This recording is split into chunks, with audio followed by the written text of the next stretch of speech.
Welcome to our channel. ఈరోజు మనము మామిడికాయ సీజన్లోనే కాకుండా మిగతా రోజుల్లో కూడా మీకు తినాలనిపించినప్పుడల్లా పులిహోరను కానీ మిగతా ఇంకేమైనా సరే ప్రిపేర్ చేసుకోవాలి అంటే మనకు ఖచ్చితంగా మామిడికాయ తురుమును స్టోర్ చేసుకుంటేనే మనం అవన్నీ చేసుకోగలమండి. ఇలా మామిడికాయ తురుమును స్టోర్ చేసుకునే టిప్స్ ఇక్కడ నేను చెప్తున్నాను. దీనికోసం ఇక్కడ గట్టిగా పుల్లగా ఉండేటువంటి 2 మామిడికాయలను తీసుకొని వీటికి శుభ్రంగా కడిగి వీటికి ఎక్కడా తడేమీ లేకుండా ఇంట్లోనే ఆరబెట్టేశాను. ఇలా కంప్లీట్గా ఆరిపోయిన తర్వాత ఇప్పుడు ఈ మామిడికాయకి పైనున్న చెక్కు తీసేస్తున్నాను.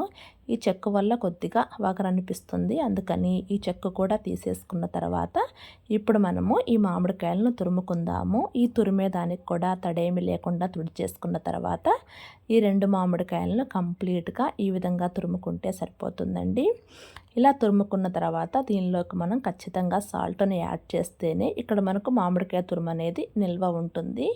ఇక్కడ సాల్ట్ మీకు ఎంతైతే తురుము వస్తుందో దానిలో పావంతు యాడ్ చేసినా సరిపోతుంది. ఇక్కడ నేనేమి కొలవట్లేదండి, అందాజుగా వేసేస్తున్నాను. ఇంత సాల్ట్ వేసేసి ఒక్కసారి కలిపేసుకుంటే సరిపోతుంది. మీకు కావాలనుకుంటే కొద్దిగా పసుపు అయినా సరే వేసుకోవచ్చు. సాల్ట్ వేయటం వల్ల మనకు నిల్వ ఉంటుంది కాబట్టి ఇక్కడ సాల్ట్ మాత్రం కంపల్సరీగా వేసుకొని ఈ విధంగా కలిపేసుకొని ఇప్పుడు దీన్ని ప్లాస్టిక్ డబ్బాలో కానీ గ్లాస్ జార్లో కానీ వేసేసుకొని ఫ్రిడ్జ్లో స్టోర్ చేసుకొని పెట్టుకోవచ్చు. ఇలా స్టోర్ చేసుకున్న తర్వాత మీకు తినాలనిపించినప్పుడల్లా దీన్ని పప్పులో కానీ చారులో కానీ పచ్చి పులుసుగా కానీ దేనిలోకైనా యూస్ చేసుకోవచ్చండి. ఇలా దీన్ని ప్రిజర్వ్ చేసుకున్న తర్వాత ఇక్కడ నేను 4 రోజుల తర్వాత ఇక్కడ పులిహోరను ప్రిపేర్ చేస్తున్నానండి.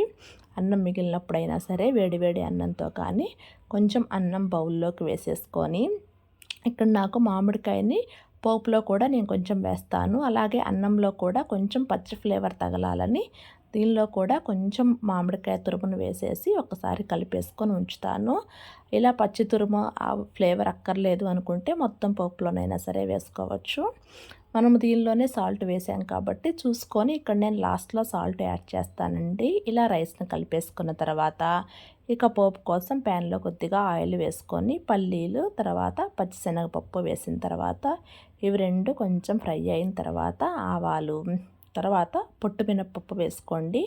పోపులో చాలా టేస్టీగా ఉంటుంది. మనం కొరికేటప్పుడు ఒక మంచి ఫ్లేవర్ అయితే వస్తుంది. తర్వాత ఒక ఎండుమిర్చి, మీ కారానికి సరిపడా పచ్చిమిర్చిని కూడా ఇలా సన్నగా పొడుగ్గా కట్ చేసుకొని వేసుకున్న తర్వాత కొద్దిగా కరివేపాకు, ఇక్కడ నేను కొంచెం జీడిపప్పును యాడ్ చేస్తున్నానండి. మీకు కావాలంటే వేసుకోండి, లేకుంటే దీన్ని స్కిప్ చేసేసుకోవచ్చు.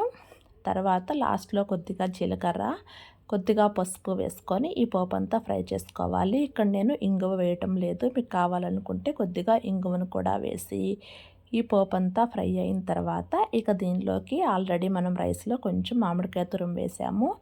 ఇక ఈ పోపులో కూడా చూసుకొని కొద్దిగా ఈ మామిడికాయ పేస్ట్ని యాడ్ చేసి లైట్గా ఒక 2 మినిట్స్ ఈ మామిడికాయకున్న పచ్చదనం పోతే సరిపోతుందండి. మిగతా పోపు అంతా మనకు ఫ్రై అయింది. జస్ట్ మామిడికాయ తురుముకు ఇలా పచ్చివాసన పోతే చాలు. ఇక స్టవ్ ఆఫ్ చేసేసుకొని ఇక ఆ పేస్ట్ మొత్తాన్ని అన్నంలో వేసి కలిపేసుకుంటే సరిపోతుంది. ఇక్కడ మీకు పులుపు ఎక్కువైంది అనుకుంటే కొంచెం మెంతు పొడైనా సరే యాడ్ చేసుకోండి. ఇలా కంప్లీట్గా కలిపేసుకున్న తర్వాత లాస్ట్లో చూసుకొని మాత్రమే సాల్ట్ యాడ్ చేసుకోండి.